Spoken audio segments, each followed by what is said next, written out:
Este é o segundo vídeo, dando continuidade. Então, partimos aí da primícia, lá na nossa apostila, página 72, o autor, né? O autor do livro. Antes eu queria fazer aí uma breve analogia. Vamos aí analisar então uma breve análise, sendo mais preciso, da nossa leitura, né, da nossa leitura bíblica, qual nós fizemos para iniciar a aula. Vejamos então: tendo, pois, muitos empreendido pôr em ordem a narração dos fatos que entre nós se cumpriram. Lucas está falando daquilo, da vida de Jesus, do ministério dele, dos 3 anos de ministério, e até anteriormente da vida por si de Jesus, né? E ele está falando também que outros já haviam escrito sobre isso, ou estavam sendo escrito, o Evangelho de Mateus e Marcos, não é mesmo? E até mesmo alguns escritos de Paulo. No versículo 2, segundo nos transmitiram os mesmos que presenciaram desde o princípio e foram ministros da palavra. Quem foram os ministros da palavra no princípio?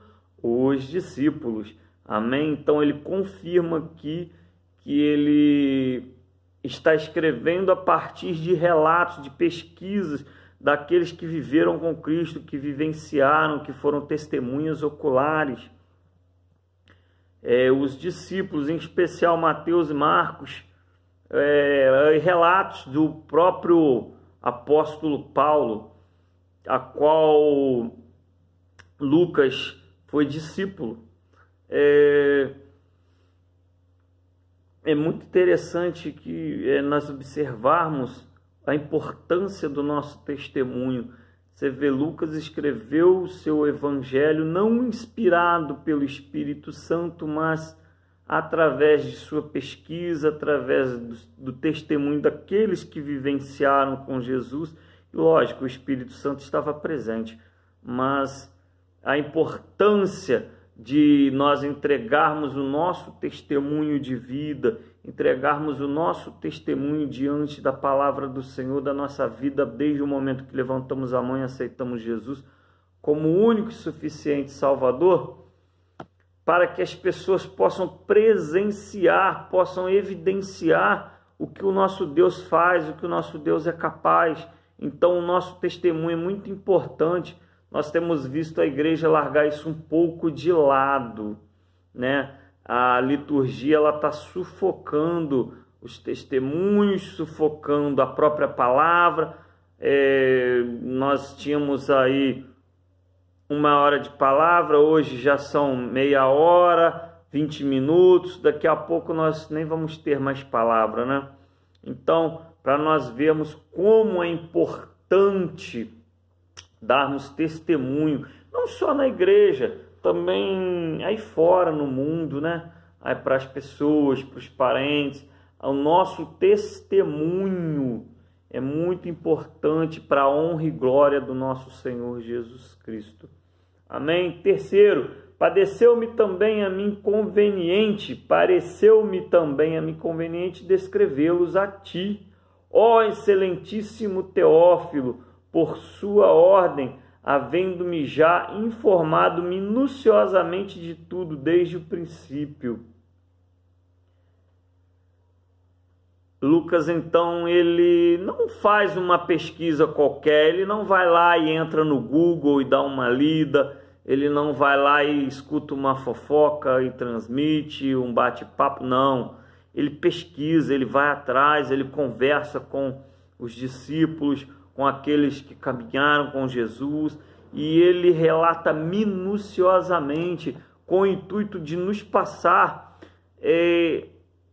algo assim fora do comum, a vivência mesmo, como se nós estivéssemos lá presenciando tudo aquilo que estava acontecendo, não é mesmo? Por isso ele coloca, já informando minuciosamente de tudo, desde o princípio. para que conheças a certeza das coisas que já estás informado. Amém? Vamos então dar seguimento.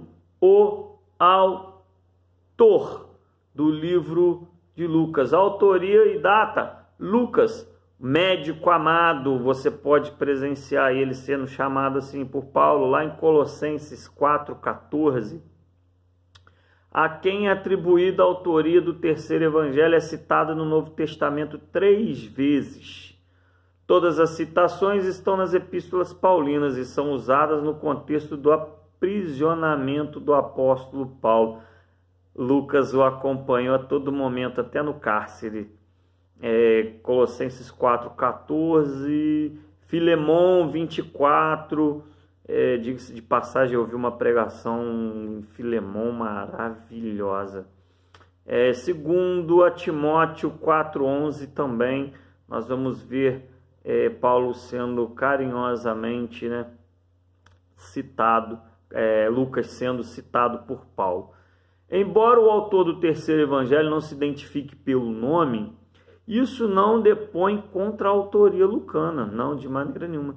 Desde os seus primórdios, a igreja atribui a Lucas a autoria do terceiro evangelho. A crítica contra a autoria de Lucas não tem conseguido apresentar argumento nenhum sólidos para demover a igreja de sua posição. A erudição conservadora assegura que Lucas escreveu a sua obra no início dos anos 60 do primeiro século da era cristã, 60 a 70, mais precisamente 60. Nós vamos ver Lucas relatar a respeito da invasão de Jerusalém predita por Jesus de maneira esplendorosa. Isso denota que Lucas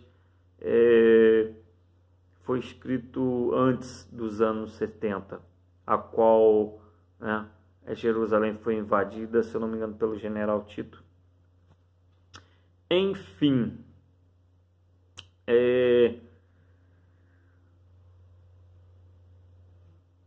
eu disse sobre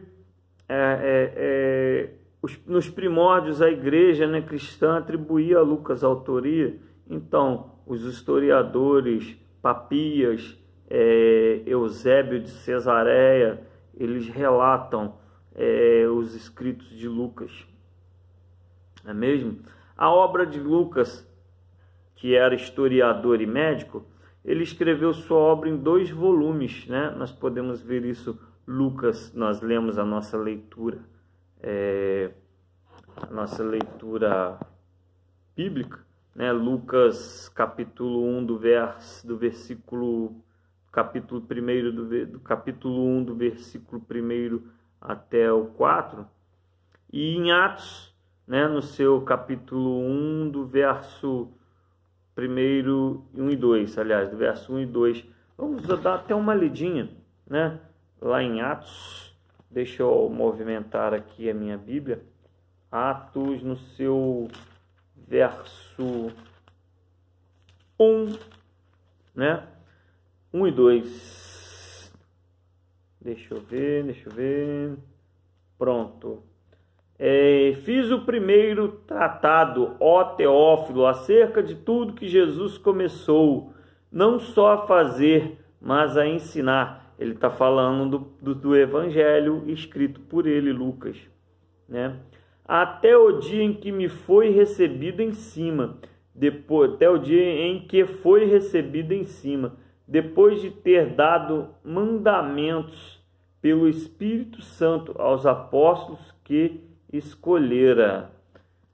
Então, aí começa o livro de Atos. Isso daí é a nossa última aula, quinta aula, não vamos nos adiantar, é mais mesmo para os irmãos entenderem essa subdivisão, então, do livro de Lucas. O terceiro evangelho é a primeira parte desse trabalho e é uma narrativa da vida e obra de Jesus Cristo, enquanto Atos dos Apóstolos compõe a segunda parte e narram o caminhar espiritual dos primeiros cristãos da igreja primitiva.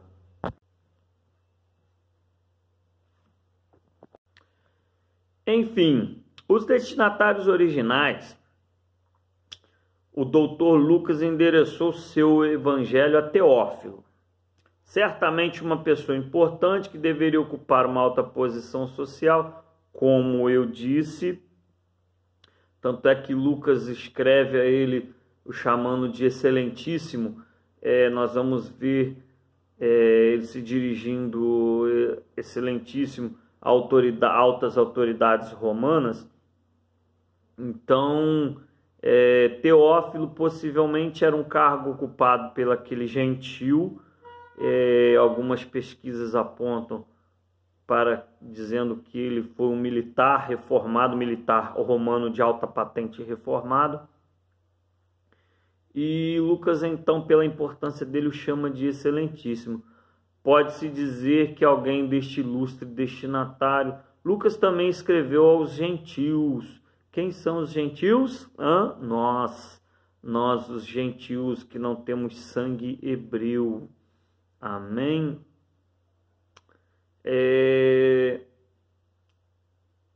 O terceiro evangelho pode ser classificado como sendo de natureza soteriológica, ou seja, de salvação, e carismática. Soteriológica porque narra o plano da salvação, e carismática porque dá amplo destaque ao papel do Espírito Santo como capacitador do ministério de Jesus Cristo.